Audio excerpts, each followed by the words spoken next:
Hey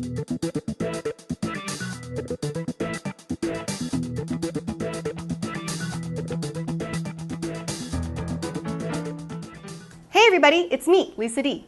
My friend Hannah from Fort Worth was just asking, if we're made of cells, where do cells come from? Kind of a rando question, but it's also awesome.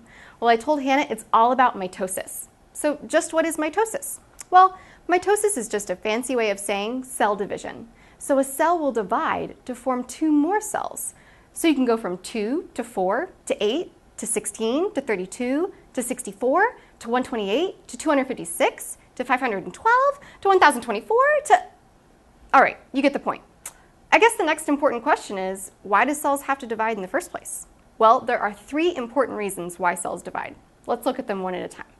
Reason numero uno for mitosis is to replace dead cells and to make repairs to the body. Think about it. Most of our cells don't live forever. When a cell dies off, it's replaced with a new cell thanks to mitosis. Check this out. We shed skin cells every day, about 30,000 every hour. But it's all good. Skin cells are supposed to fall off and get replaced. The top layer sheds off and is replaced by the lower layer.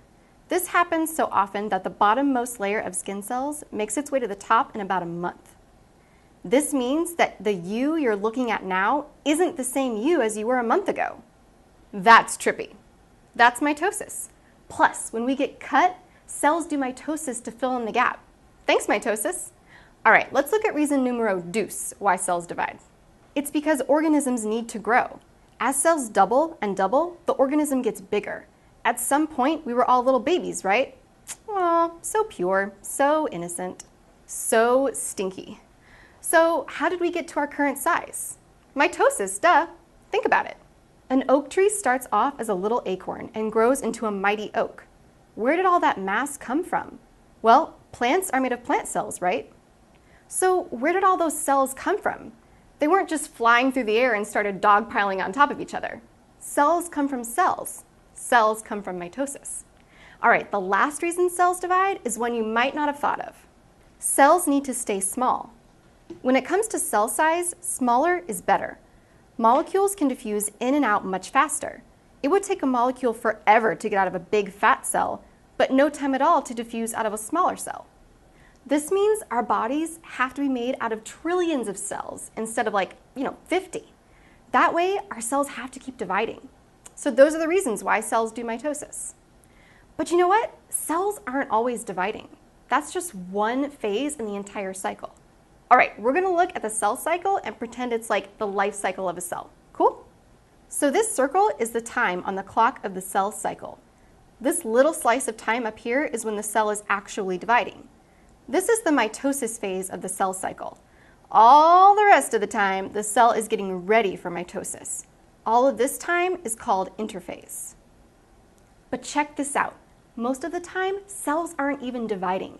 Most of the time, cells aren't even getting ready to divide. Most of the time, cells are just doing regular cell duties.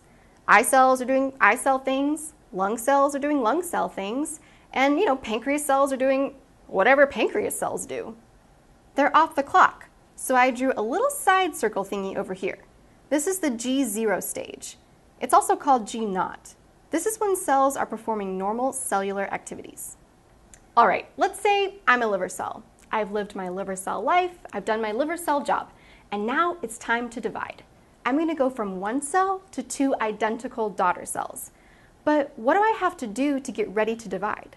Well, that's this first phase here, the G1 phase. The main thing that happens in G1 is growth. That makes sense. I better get twice as big so I wind up with 2 regular-sized cells. After G1 is the S phase.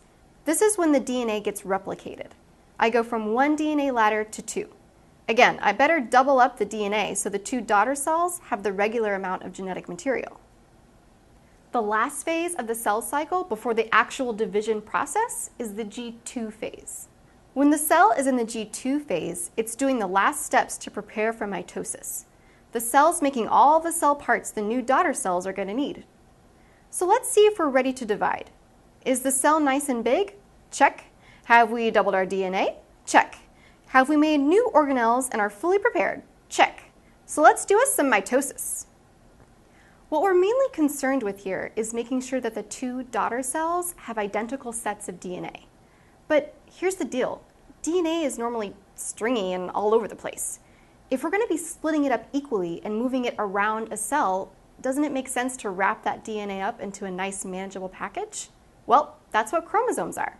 Chromosomes are tightly coiled packages of DNA. You can see the DNA gets all wound up and wrapped around and crammed into a chromosome. Here's an actual pic of what they look like. So the number one dead giveaway that a cell is in the actual process of division is that you can see these chromosomes. So let's look at the different phases of these chromosomes moving around the original cell and getting evenly divided up into the two new daughter cells. Take a look at this pic. Take a couple of seconds to study it. I'll wait. This, my amigos, is mitosis. Let's make a chart to track what's going on with these chromosomes. You got prophase first, then metaphase, then anaphase, and finally telophase. Then, once the DNA has been divided up between the two daughter cells, you get cytokinesis. So prophase is when you can first see the chromosomes. This is also when the nuclear envelope breaks up. The cell will kind of look like this. Our professional artist says they look like this. Whatevs.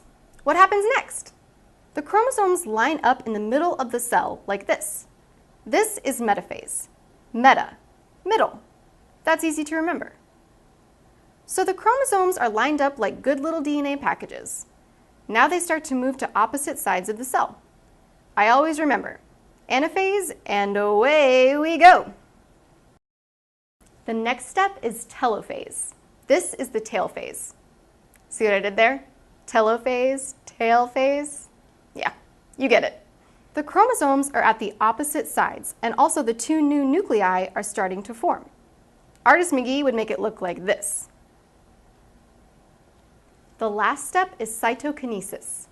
The two new cells pinch off, and what you got are two identical daughter cells. So that's it. That's why cells divide and how they spend their time. Then you have the actual steps of the cell division process: prophase, metaphase, anaphase, telophase, and cytokinesis. Well, I hope that helped you out, Hannah. Until next time, it's me, Lisa D, saying biology class is the only class where cell division and cell multiplication can be the same thing. Think about it. Peace.